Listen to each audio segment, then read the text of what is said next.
Police प्रशासन के लोग और पत्रकार बंधु, देखो दुखद घटना है जो खास करके जो हालात पूरे देश में हैं। 1 साल आंदोलन को हो गया, 1 साल से कोई आंदोलन नहीं चलता। जो पॉलिटिकल लोग हैं वो 1 दिन की मीटिंग करते हैं, पूरा पुलिस प्रशासन फोर्स लगा के गाड़ी घोड़े सब लगाकर 1 दिन की मीटिंग करते हैं। यहाँ ये आंदोलन को आप लोगों के सहयोग से 1 साल आंदोलन को हो गया, और कोई एक जगह नहीं आंदोलन, करीब 20-30 जगह धरने चल रहे, पक्के मोर्चे हैं 20-30, 40, 50 जगह, पता भी नहीं कि कहां कहां लगता रहा है। पूरा देश सड़कों के ऊपर है। कुछ हम सुझाव कल के लिए भी रखेंगे कि संयुक्त मोर्चे में कुछ ये प्रस्ताव हम लेकर आएंगे कि जो घिराव होंगे वो किस किस के होंगे, क्योंकि हमको हरियाणा भी बचाना है। और 1 साल से हरियाणा के नौजवानों को बिल्कुल थाम कर रख रहे हैं हम। नहीं तो हरियाणा तो लोग हैं कि ना कहा जी आपने चला दिया, हम 1 साल तक कोई आंदोलन होता है हम तो 3-4 दिन में 5 दिन में इंगे तंगे पलट करें अपना निपटा दें केस को। तो हमको हरियाणा को निपटाना नहीं है, हरियाणा का जो गुस्सा है उसको शांत करना है। क्योंकि अगर जिस तरह से प्रशासन का रवैया है, अब दूसरे वाले का अगर पता चल गया कि ये अगली कौन सी चाल खेलेगा तो हमको उससे बचना पड़ेगा। इनकी अब चाल है कि इनका खालिस्तानी वाला मूवमेंट चला गया, पाकिस्तान कहां हमको वो चला गया, इनको छोटा बड़ा किसान उन्होंने बताया वो चला गया, माओवादी बताया, बाहर की फंडिंग इन्होंने बताया। अब इनका जो अगला टारगेट है ये है कि इनको जातियों में तोड़ दो। तो उन जातियों के समीकरण को कैसे हम बचा कर रखेंगे, उसको हमको बचना पड़ेगा उससे। अब ये बता लगे जी ये तो आंदोलन कुछ पंजाब के लोग हैं, कुछ हरियाणा के हैं और कुछ उत्तर प्रदेश का थोड़ा सा हिस्सा है। कल भी कुछ चैनल के लोग बात कर रहे थे, हमने कहा कि ना ज्यादा बता रहे भाई, 4-5 सोनीपत के गांव हैं, 4-5 गांव तो सोनीपत के हैं, 2 गांव पंजाब के, 3-4 गांव मुजफ्फरनगर के, 7 गांव का आंदोलन है। ये तो ज्यादा बता रहे आप इसको। यहाँ पे भी जो रामचंद्र, उसका नाम काट दो कि जाति का नहीं, वो किसी का, वो बीजेपी का सांसद है। यहां किसी जाति के खिलाफ आंदोलन नहीं था, वो बीजेपी के सांसद के खिलाफ था। जातियों का सहारा लेकर बचना चाहते हैं तो ये तो नहीं होगा। ये जो सरकार है ये तोड़ फोड़ने का काम करती है। ये तो आरएसएस के लोग ऐसे हैं, अगर 3 भाई हैं कहीं, एक के पास में बैठने लगे तो आप पुन्यारे करवाएंगे।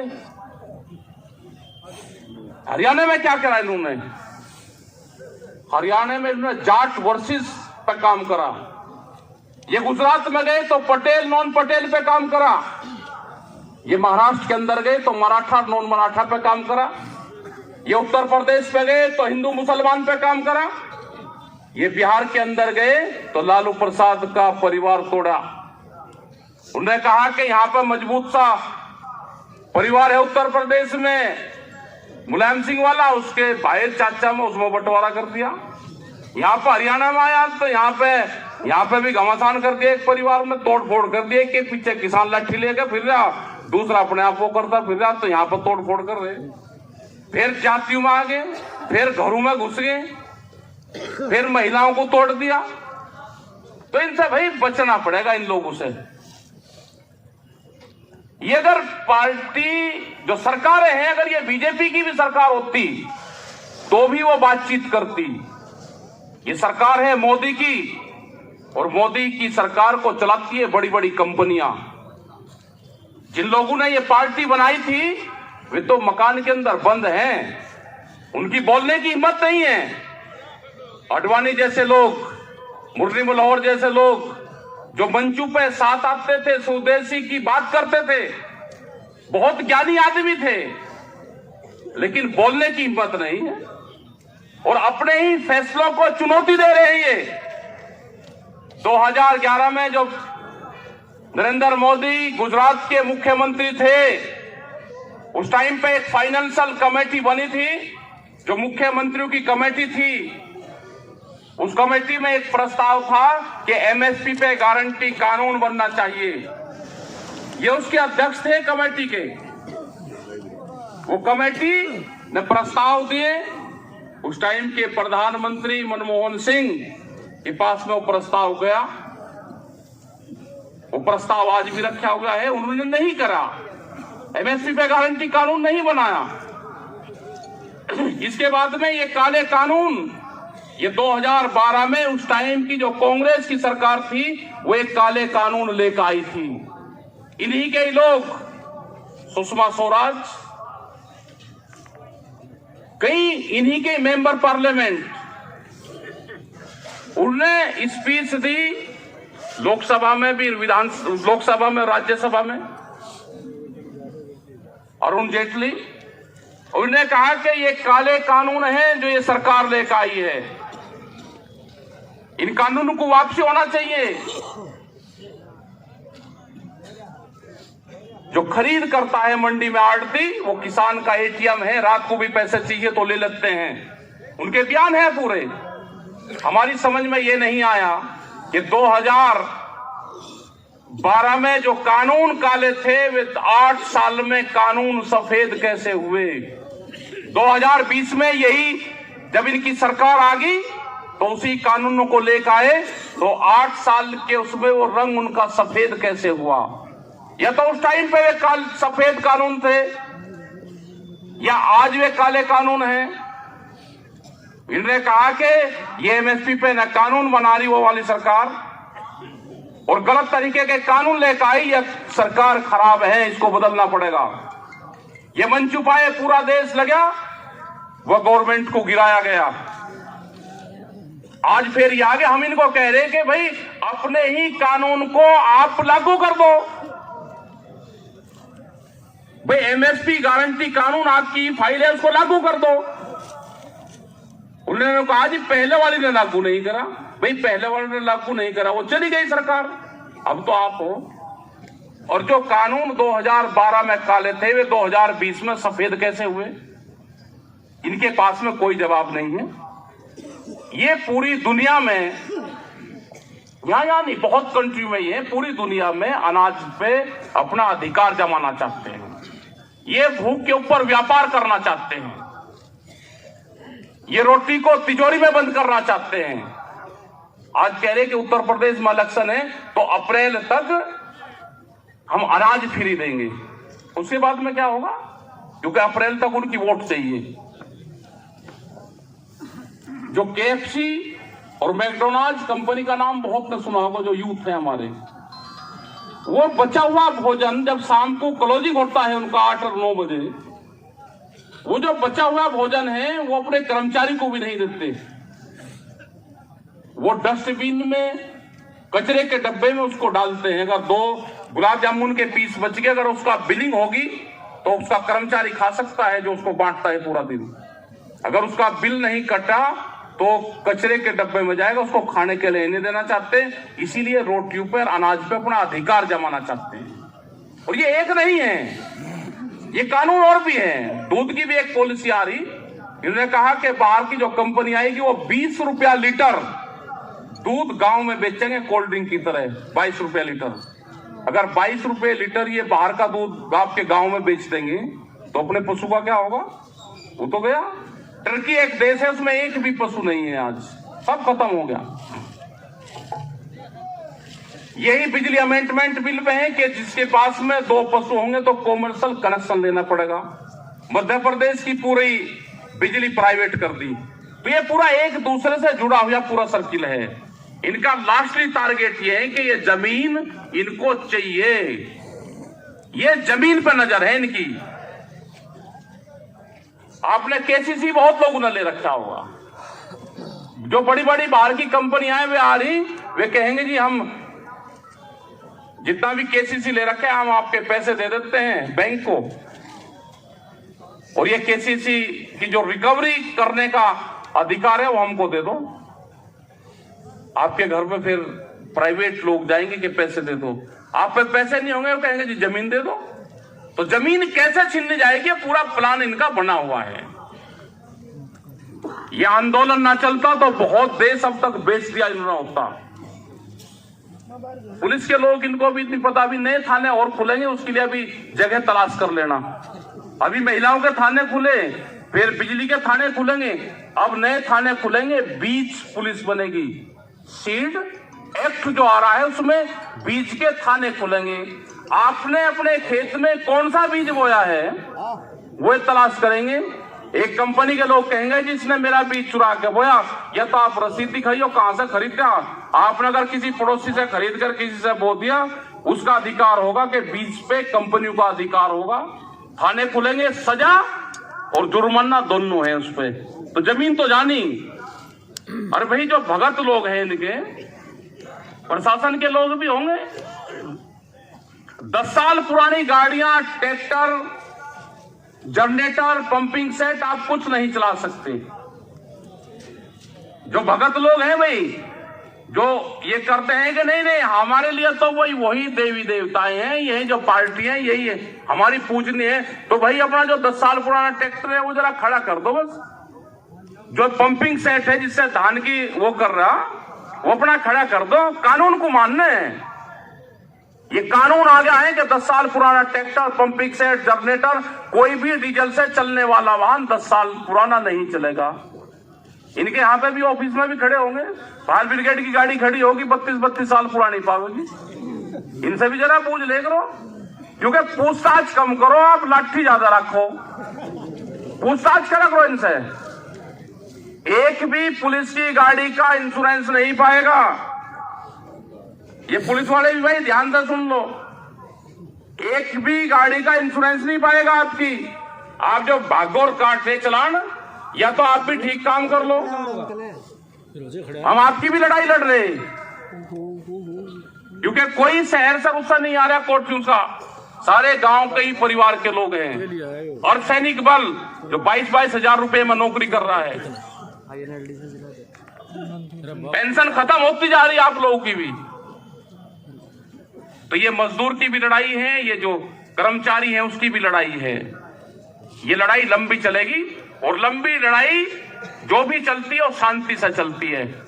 अभी बातचीत आपकी होगी, बातचीत को प्रशासनिक अधिकारी बता देना अपने वहां पे चंडीगढ़ तक बातचीत करके, या तो समझौता कर लेना। जो किसान बात कहेगा, जो हमारा प्रतिनिधिमंडल जाएगा, उससे बातचीत कर लेना। नहीं तो आपको बता रखा, अपनी घोषणा कर देना, हम रात को हिसार में ही रुकेंगे। अभी जाएंगे हॉस्पिटल में, रात को रुकेंगे हिसार में ही, सुबह भी उसका पता लेकर आएंगे, और फिर कल आती दफे फिर आपका आता पता लेंगे।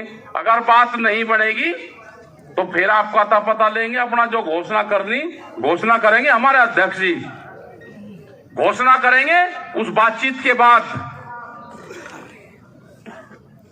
तो यह है कि अपनी बात निपटा लो। हमने 26 तारीख तक का भारत सरकार को समय दिया है। 26 तारीख तक भारत सरकार के पास में भी टाइम है, बातचीत कर लें। हमारा संयुक्त मोर्चा बातचीत करना चाहता है। 26 तारीख के बाद में हम भी अपने टेंट बदलने का काम करेंगे, फिर उनको टेंट, पल्ली, तिरपाल नया करने का काम करेंगे। जाएंगे तो नहीं, ये गलत फहमी अपने दिमाग में से सरकार निकाल दे कि ये किसान वापसी जाएगा। ये किसान वापसी नहीं जाएगा। बगैर समाधान के, संघर्ष से समाधान तक आंदोलन जारी रहेगा हमारा। बातचीत को तैयार है, संघर्ष से समाधान तक आंदोलन जारी रहेगा।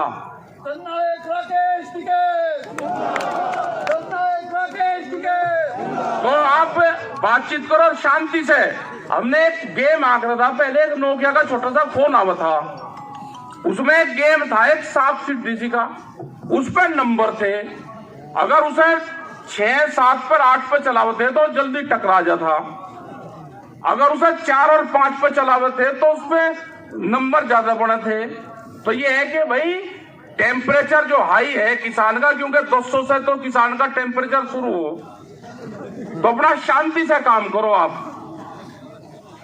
और पुलिस प्रशासन से भी है, अपना जगह देख लियो, कोई दिक्कत नहीं, शांति से कर लियो, अपना फैसला सुनाइयो बाद में। और फिर कल संयुक्त मोर्चे में अपने सुझाव रखेंगे कि घिराव में कौन कौन लोग आएंगे, उनको चिन्हित करेंगे। जैसे ये नहीं देखते कि ये कैबिनेट मिनिस्टर हो गया और ये स्टेट मिनिस्टर हो गया और ये बिना ही उसका विधायक बन गया, मंत्री बन गया बिना ही चुने।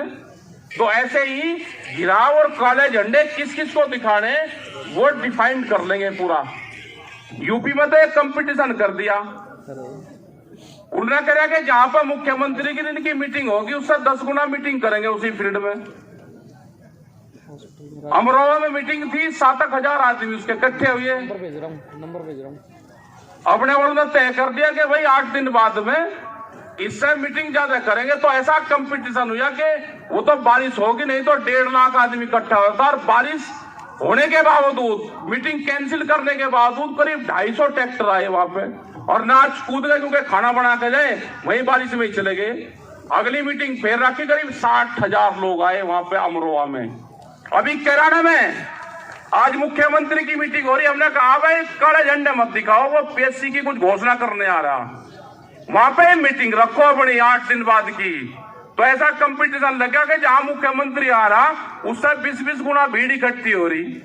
क्या लगा भाई इससे बड़ी करके दिखाओगे, उसमें सरकारी बस भी लगे, प्रशासनिक अधिकारी भी लगे और अपने वाले आवे ट्रैक्टर से कराने में हो, उसमें कराने में होगी। पानीपत से नजदीक है, आपको भी बताइए, 1 तमाशे से 2 तमाशे ठीक, वो भी देखना है। पानीपत के लोगों को जरूर बुलवाओगे वहां पे, आज शाम तक वो मीटिंग की डिक्लेरेशन कर देंगे। मैं कहा जहां पे ये मीटिंग कर रहे हैं वहीं उसी फील्ड में मीटिंग करो।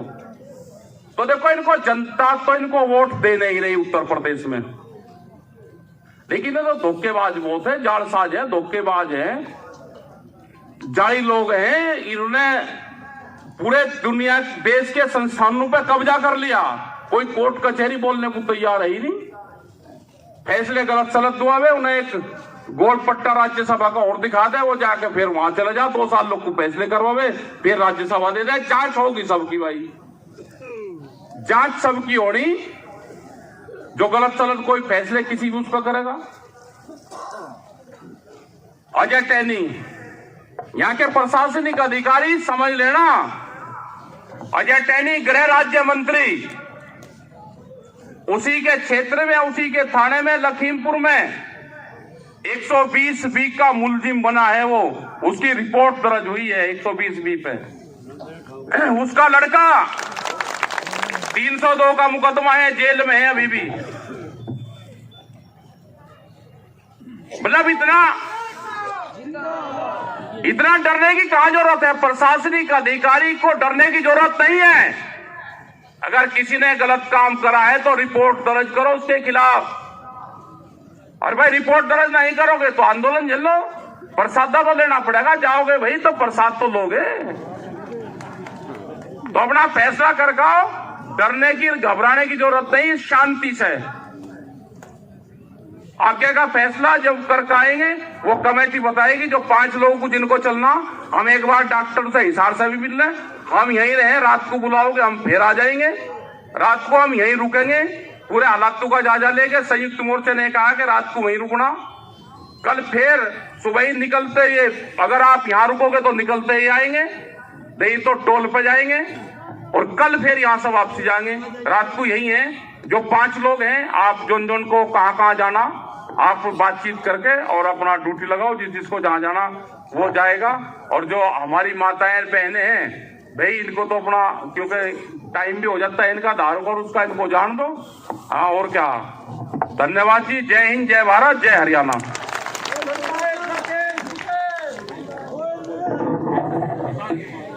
पर कोई साथी जाओगा नहीं भी, कोई फैसला तोड़ा हुआ है। अभी ड्यूटी लगी है 5 साथी तो जाएंगे कुलदीप राणा से मिलने के लिए, डॉक्टर से एक्चुअल रिपोर्ट लेने खातर। हो सकता है डॉक्टर भी किसी सरकारी दबाव में आ रहा हो। उनमें राकेश टिकेत जी, कामरेड इंद्रजीत जी, गुरप्रीत गिल जी, अनिल शर्मा, सातरोड गांव से, खटखट टोल प्लाजा से हरिकेश जी, 5 साथी वहां जाएंगे।